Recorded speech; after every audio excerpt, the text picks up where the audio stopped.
Welcome back to our rolling coverage of the death of Queen Elizabeth II. We're going to take you now to Amelia Adams, who is live for us outside Buckingham Palace. And Amelia, a new day has dawned. It's approaching 9 a.m, but the news, of course, would still be fresh in the minds of many, and many would just be starting to take in the enormity of this news.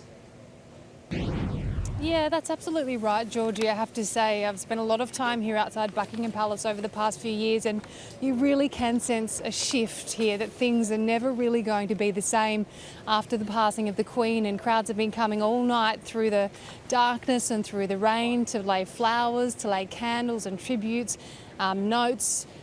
The Queen was such a constant force, a pillar, if you like, of continuity for Britons through decades and generations, and so her absence is being very, very keenly felt today. Everyone I speak to says, you know, this was the only Queen that we knew. We grew up with her.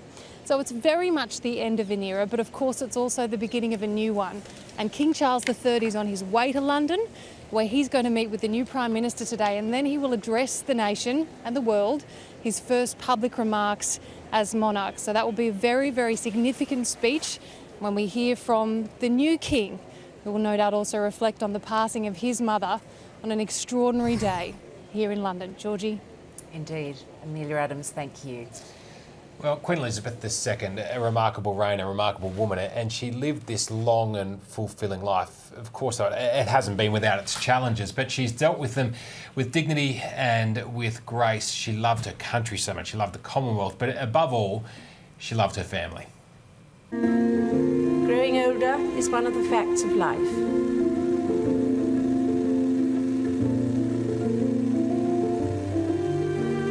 And it has its own compensations.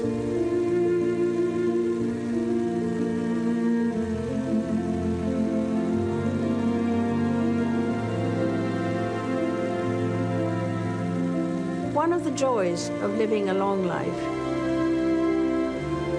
is watching one's children, then grandchildren,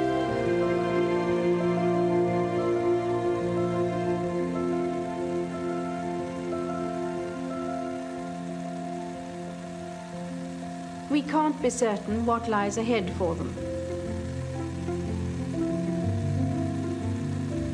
But we should know enough to put them on the right path.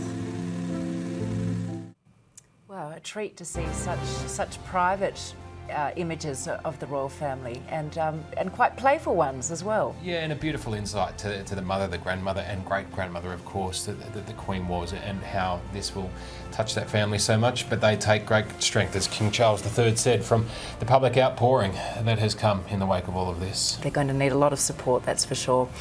That is where we will leave our special coverage for now, but we will have more live coverage right throughout the evening. I'm Georgie Gardner. And I'm Tom Stivert. Stay with 9 now for the 6 p.m. news, where we're going to have a comprehensive wrap of the death of Queen Elizabeth from the UK, Australia and around the world. Thank you for joining us for this historic day.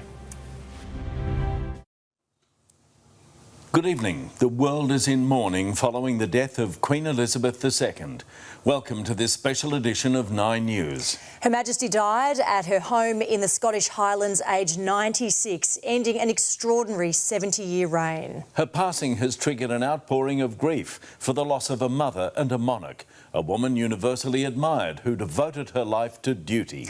But amid the sorrow, treasured memories of her stoic leadership, the lives she changed and her cherished visits to Melbourne and Victoria. Tonight we look back on an unforgettable moment in history. But also to the future as King Charles III ascends the throne. Mark Burrows begins our coverage. Doing her duty